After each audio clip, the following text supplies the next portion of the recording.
तनू म्हणाली, "मम्मा, काजू तिथे पोहोचली असेल ना?" कुसुम म्हणाली, "हो, आतापर्यंत पोहोचले असतील. थोड्या वेळात फोन करून विचारूया." तनूने मान हलवली. मग आकृती आणि कुसुम आपल्या खोडीकडे निघून गेल्या. जयनील सगळ्यांना घेऊन जैसलमेरला पोहोचला होता. त्याने एका भव्य अशा हवेलीसमोर गाडी थांबवली. काजू आणि मनू आश्चर्याने तोंड उघडं ठेवून कधी हवेलीला तर कधी जयनीलकडे पाहत होत्या. ते पाहून मयूर हसत म्हणाला, "असं तोंड उघडं ठेवलं तर तोंडात माशी जाईल." मयूरचं बोलणं ऐकताच दोघींनी झटक्यात तोंड बंद केलं. तेवढ्यात जयनील म्हणाला, "चला आत जाऊया. काजू, मी तुला नंतर सगळं सांगतो." चौघही गाडीतून बाहेर पडताच काही लोक लगेच येऊन त्यांचं सामान उतरवू लागले. पुरुषांनी रंगीबिरंगी धोती कुर्ते घातले होते, तर स्त्रियांनी झगमगते लेहंगा चोळी परिधान केला होता. काजू पुटपुटत म्हणाली, "मी स्वप्न तर पाहत नाहीये ना? असं वाटते की आपण थेट राजा महाराजांच्या काळात आलो आहोत." मयूर काजूकडे झुकत हळूच म्हणाला, "हे सगळं खरं आहे बॉस. आता तर फक्त सुरुवात आहे. पुढे पुढे अजून काय काय पाहायला मिळते बघत रहा." जयनील सगळ्यांच्या पुढे चालत होता आणि मयूर काजू व मनू सोबत चालत होता. काजू इकडे तिकडे फिरून सगळं निहाळत होती. जागोजागी माणसं उभी होती. कुठे स्त्रिया धावत पळत काम करत होत्या, तर कुठे कुठे लोक त्यांच्यावर फुलांची उधळण करत होते. फुलं उधळणाऱ्या एका बाईजवळ जाऊन काजू म्हणाली, "तुम्ही खरंच आहात ना?" ती बाई हसली, पण काहीच बोलली नाही. तेवढ्यात जयनीलने काजूचा हात धरून तिला स्वतःकडे ओढलं आणि हळूच म्हणाला, "काजू, इथे कुठलाही खोडकरपणा चालत नाही. इथे चुकीच्या कामांना आणि वाईट लोकांना फार भयानक शिक्षा मिळते." काजू आपला हात सोडवून घेत म्हणाली, "अरे वा, स्वप्नात सुद्धा तू मला शांत जगू देत नाहीस. सतत काजू हे करू नको, काजू ते करू नको. का करू नको? का नको करू? हे माझं स्वप्न आहे आणि माझ्या स्वप्नात तू आहेस, म्हणून मला जे हवं तेच होणार. समजलं का मेजर साहेब?" काजू न थांबता बोलतच होती. जयनीलला मध्ये एक शब्दही बोलायला संधी मिळत नव्हती. शेवटी जयनील तिला धरून पुढे जाऊ लागला. काजू त्याच्यापासून दूर जाण्याचा प्रयत्न करत होती, पण जयनीलने तिला सोडलंच नाही. तो वारंवार तिला समजावण्याचा प्रयत्न करत होता, पण काजू हट्टी मुलीसारखी आपल्या हट्टावर ठाम होती. शेवटी थोड्या रागात जयनील म्हणाला, "काजू, तू स्वप्नात नाहीयेस, हे सगळं खरं आहे." काजू काहीतरी बोलणारच होती, तो समोरून एक स्त्री हसत हसत त्यांच्या दिशेने येत होती. ती स्त्री पाहून काजूचे डोळे अजूनच चमकले, कारण ती अगदी एखाद्या महाराणीसारखी भासत होती. त्या स्त्रीच्या मागे अनेक दासी चालत होत्या. जयनीलने हळूच काजूला सोडलं. काजू डोळ्यांची उघडझाप करत महाराणींजवळ गेली आणि म्हणाली, "तुम्ही खरंच महाराणी आहात?" आनंदाने उड्या मारत काजू पुढे म्हणाली, "ओ माय गॉड, मला माहीतच नव्हतं की मला असेही स्वप्न पडू शकतात." हे ऐकताच जयनील सोबत मयूर आणि मनू तिघांनीही एकाच वेळी कपाळावर हात मारला.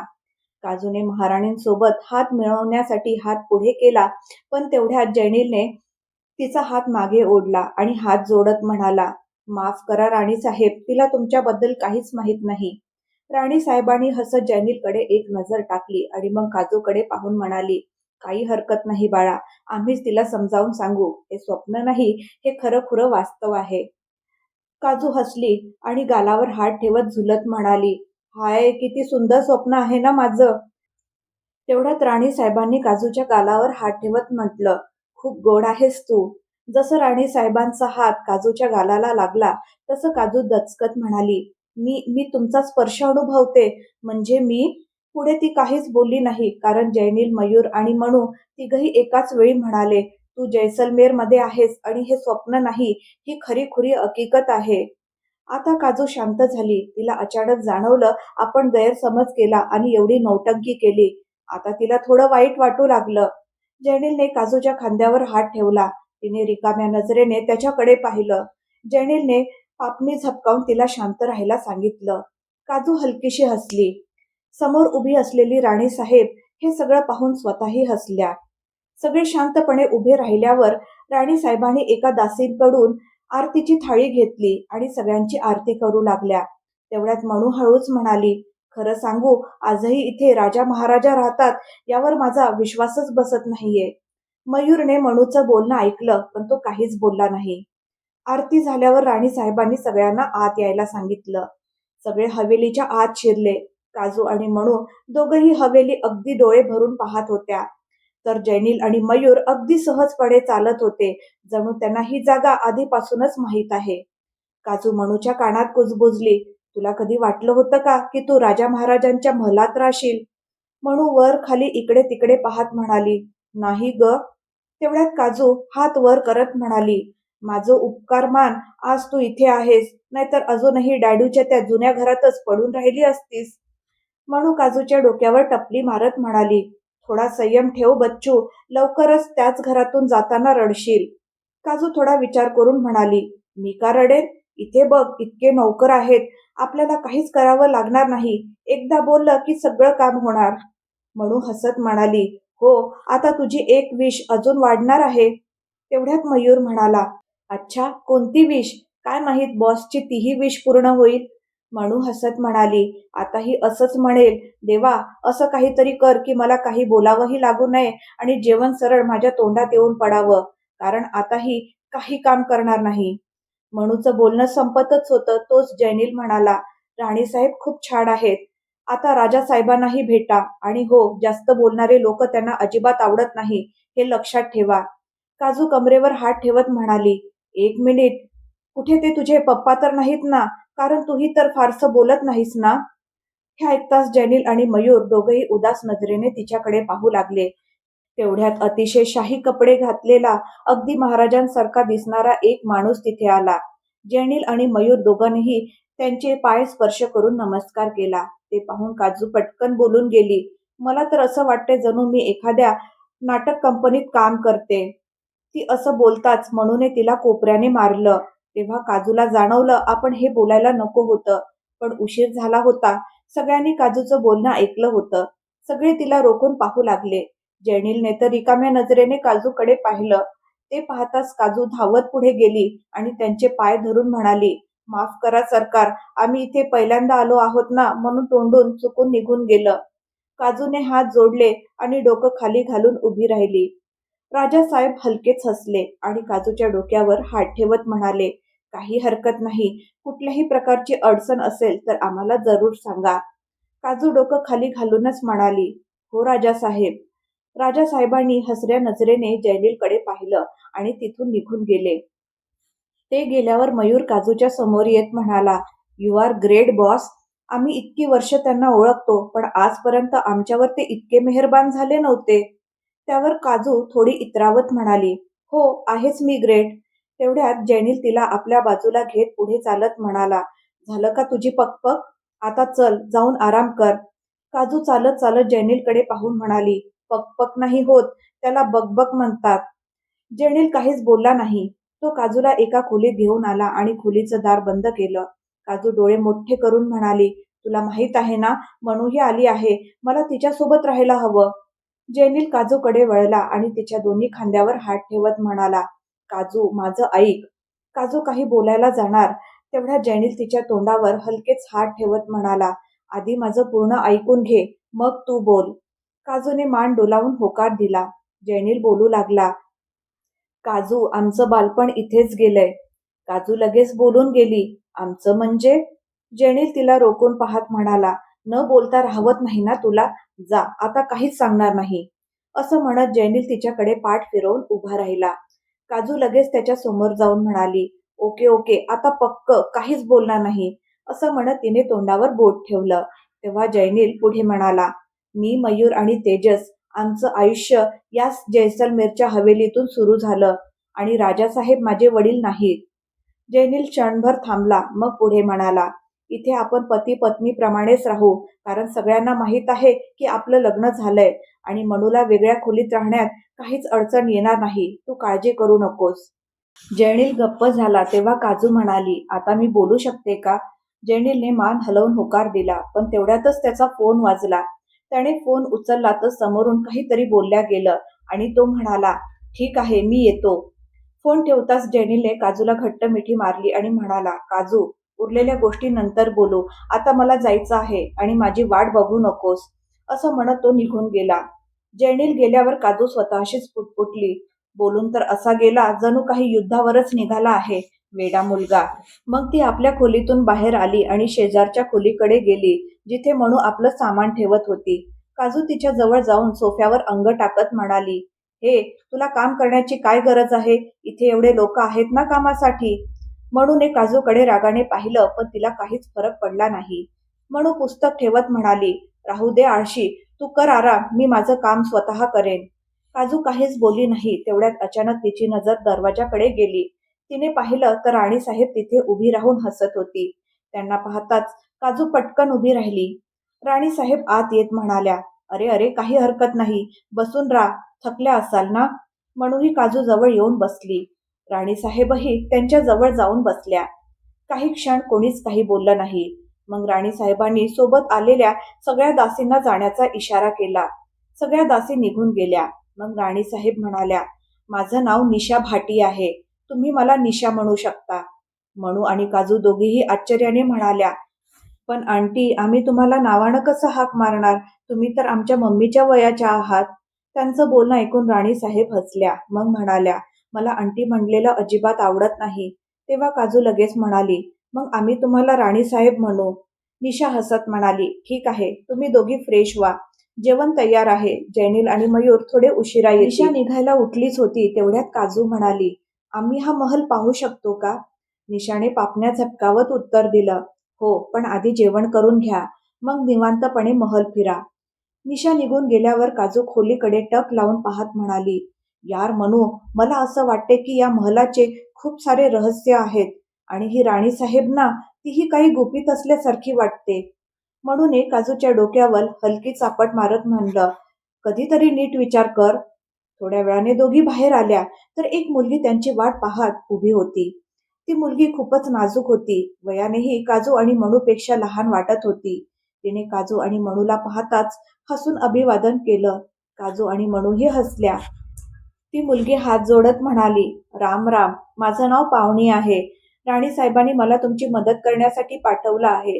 तुम्हाला काहीही हवं असेल तर मला सांगा, मी तुमच्या आजूबाजूलाच राहीन. म्हणू काहीच बोलली नाही, पण काजूला गप्प बसवेना. ती म्हणाली, का बरं, आम्ही इथून पळून जाणार आहोत का, म्हणून तुम्ही आमच्यावर लक्ष ठेवणार. पाहुणी काहीच बोलली नाही. तेव्हा म्हणून काजूच्या खांद्यावर हलकेच मारत म्हटलं, ती मजाक करत आहे, तुम्ही वाईट मानू नका. पाहुणीने मान हलवली आणि पुढे निघाली. काजू आणि मनू तिच्या मागोमाग चालू लागल्या. थोड्या वेळात त्या दोघी एका मोठ्या डायनिंग टेबल जवळ पोहोचल्या, जिथे महाराजा आणि राणी दोघंही त्यांची वाट पाहत बसले होते. ते पाहून काजू मनूच्या कानात हळूच म्हणाली, मला असं वाटलं होतं इथे जेवणही वेगळ्या पद्धतीने करत असतील, पण हे तर आपल्या घरासारखंच डायनिंग टेबल आहे, काहीतरी वेगळं असायला हवं ना. मनूने काजूच्या बडबडीकडे लक्ष दिलं नाही आणि पुढे गेली. काजूही मनूच्या मागे गेली.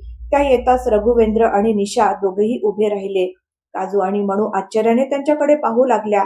तेव्हा रघुवेंद्रजी म्हणाले, आश्चर्य करू नका, तुम्ही आमच्या पाहुण्या आहात आणि पाहुण्यांचा सन्मान करणं ही आमची परंपरा आहे. रघुवेंद्रजी आणि निशा दोघांनीही हात जोडले. ते पाहून मनू म्हणाली, अंकल प्लीज, आम्हाला तुमच्यासाठी लहानच राहू द्या. मनूचं बोलणं ऐकून सगळेच हसले. मग निशाने सगळ्यांना बसायला सांगितलं आणि स्वतः जेवण वाढायला सुरुवात केली. तेवढ्यात काजू म्हणाली, अरे तुम्ही बसा ना, मी वाढते. तेव्हा निशा तिला बसवत म्हणाली, अजिबात नाही, आता तुम्ही आमची मुलं आहात, म्हणून आम्ही आमच्या मुलांना आमच्या हातानेच जेवू घालू. काजू गप्पच बसली. निशाने सगळ्यांना जेवण वाढायला सुरुवात केली. काजू जेवायला लागलीच होती, तेवढ्यात अचानक तिचा हात थांबला. मनूचाही हात थांबला. दोघींनी पाहिलं, जी मोठी डायनिंग टेबल अर्धी रिकामी होती, ती हळूहळू भरू लागली होती.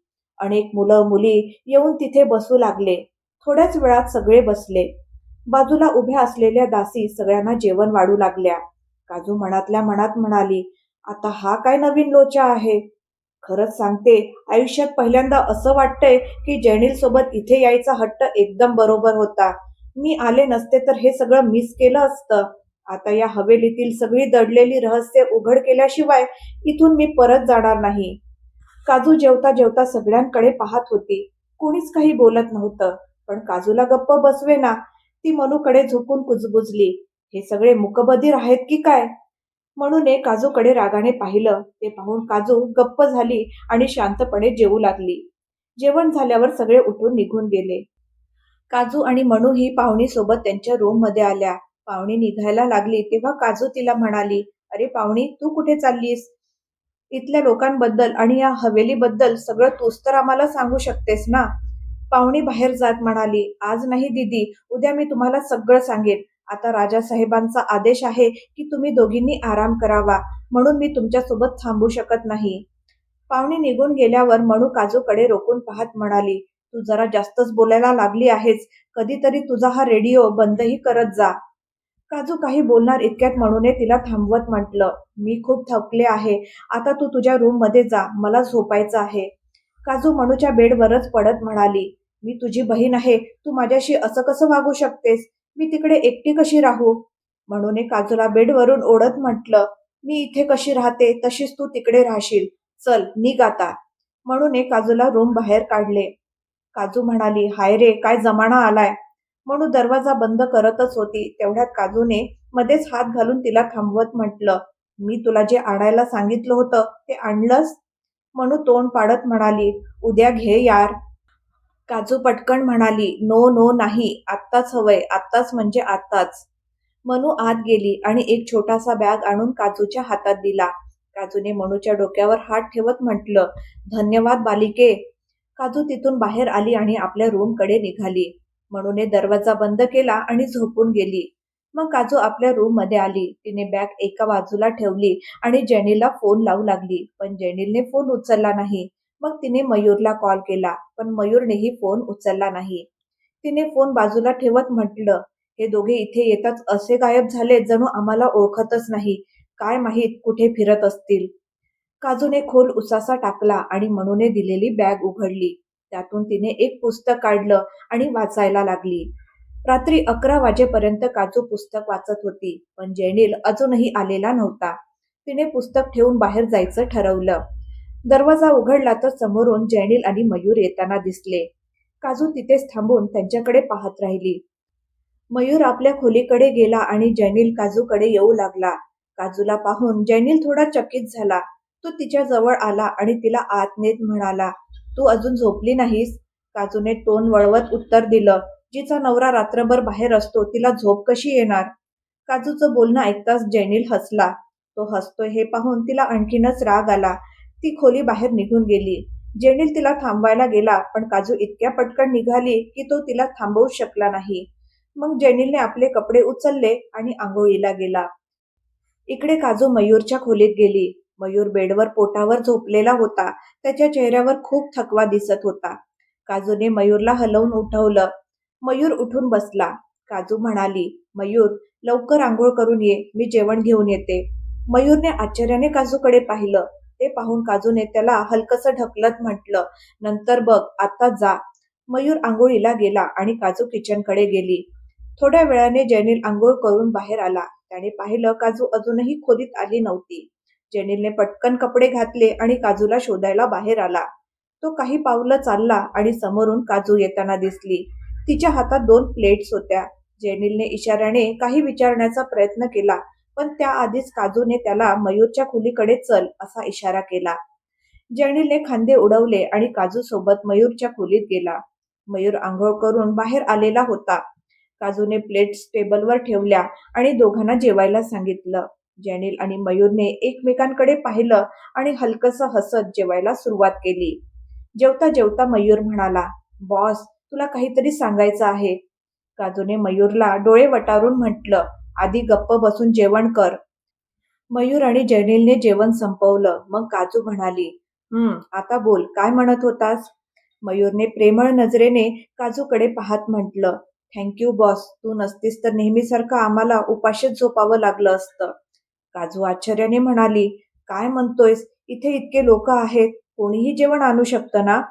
जेनिल मात्र काहीच बोलला नाही. काजूने जेनिलकडे पाहिलं तर तो म्हणाला, काजू, रात्र खूप झाली आहे, आता तुला झोपायला हवं. तिने तोंड वाकडं करत म्हटलं, का, तू रात्री पुन्हा गायब होणार आहेस का? जेनिल काहीच बोलला नाही.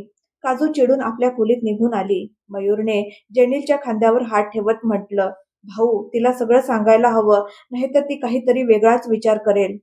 जेनिलने मयूरच्या बोलण्याला काहीच उत्तर दिलं नाही. तो उठला आणि बाहेर निघून गेला. काही वेळ तो तसाच बाहेर फिरत राहिला. मग आपल्या खोलीत परत आला. काजू झोपलेली होती. जेनिलने तिच्या डोक्यावरून हात फिरवला आणि तिच्या शेजारी झोपून गेला. दुसऱ्या दिवशी काजू उठली तेव्हा खोलीत जेनिल नव्हता. काजूने रागात स्वतःशीच म्हटलं, नेमकं चाललंय तरी काय? तेवढ्यात पाहुणी आत येत म्हणाली, आज सगळं कळेल तुम्हाला की हे सगळं काय चाललं आहे. तुम्ही पटकन तयार होऊन बाहेर या. काजूने हलकसं हसत मान डोलावली. पाहुणी निघून गेली. काजू पटकन तयार होऊन बाहेर आली तर समोरच तिला मनू दिसली. थोड्याच वेळात पाहुणीही आली आणि हसत म्हणाली, चला. काजू आणि मनूने एकमेकींकडे पाहिलं. पाहुणी पुढे म्हणाली, आधी आपण नाश्ता करून घेऊ, मग मी तुम्हाला महल फिरवते. काजूने काहीच प्रतिक्रिया दिली नाही, पण मनू मात्र हसली. दोघी पाहुणी सोबत चालू लागल्या. तेव्हा मनूने काजूच्या खांद्यावर हलकीशी टपली मारत विचारलं, काय झालंय?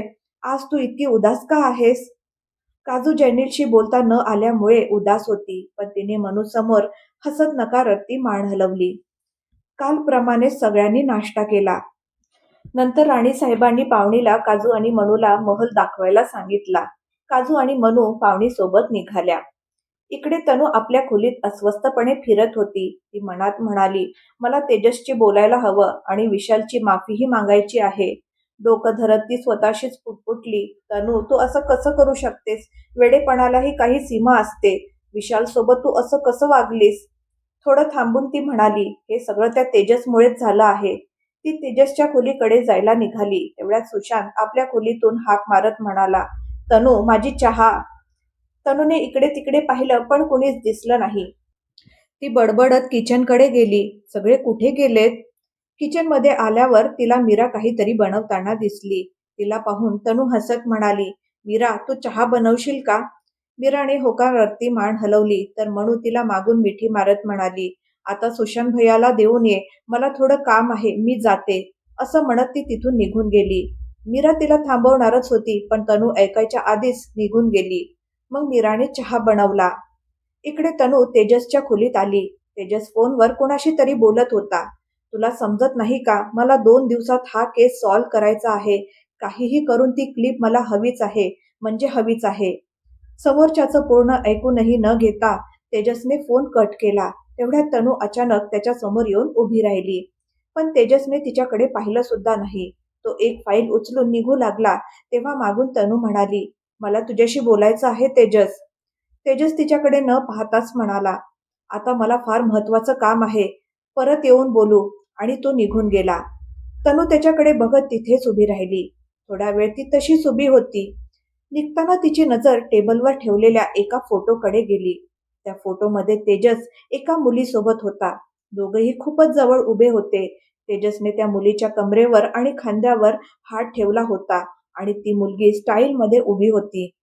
फोटो पाहत तनू स्वतःशीच पुटपुटली, अच्छा, म्हणजे याच्या आयुष्यात आधीपासूनच कोणी आहे, म्हणूनच हा असा वागतो. थोडं थांबून ती म्हणाली, ठीक आहे, जर कोणी असेल तर माझ्या मागे का लागला आहे? मी कोणासोबतही राहो, याला का फरक पडायला हवा? तनूने फोटो तिथेच ठेवला, पण आपल्या फोनमध्ये त्याचा फोटो काढला आणि तिथून निघून गेली. इकडे मीरा चहाचा कप घेऊन सुशांतच्या खोलीबाहेर उभी होती. तिला आत जायची हिंमत होत नव्हती. ती दरवाजा ठोठायला हात उचलणार तेवढ्यात सुशांतनेच दरवाजा उघडला. दरवाजा उघडताच मीराची नजर खाली झुकली. सुशांत तिच्या हातून चहाचा कप घेत म्हणाला, चहासाठी धन्यवाद. मी तनूला सांगितलं होतं, तू का त्रास घेतलास? तो वाक्य पूर्ण करण्याच्या आधीच मीरा घाईघाईने म्हणाली, नाही नाही, यात त्रास कसला? मी या घरात राहते, इतकं तर करूच शकते. सुशांत चहाचा घोट घेत म्हणाला, तू या घरात राहतेस कारण तू या घरची सदस्य आहेस. मनात कोणताही गिल्ट ठेवू नकोस. मीराने मान हलवली. तेवढ्यात सुशांतचा फोन वाजला. एक्सक्यूज मी म्हणत तो फोन घेण्यासाठी पुन्हा खोलीत गेला. मीरा तिथून आपल्या खोलीकडे निघून गेली. इकडे रुचिका आपल्या खोलीत बसून मनातल्या मनात विचार करत होती की हे लोक जैसलमेरला का गेले असतील. रुचिकाने पदर घेतला नव्हता. ती अजूनही विचारातच गुंतलेली होती. आकृती रुचिकाच्या खोलीपासून थोड्या अंतरावर उभी होती. तिने काहीतरी विचार केला आणि स्वतःशीच म्हणाली, मीरा आणि काजूच्या त्या आंटीला भेटून येते, नाहीतर त्या म्हणतील की आम्हाला कोणी विचारतच नाही.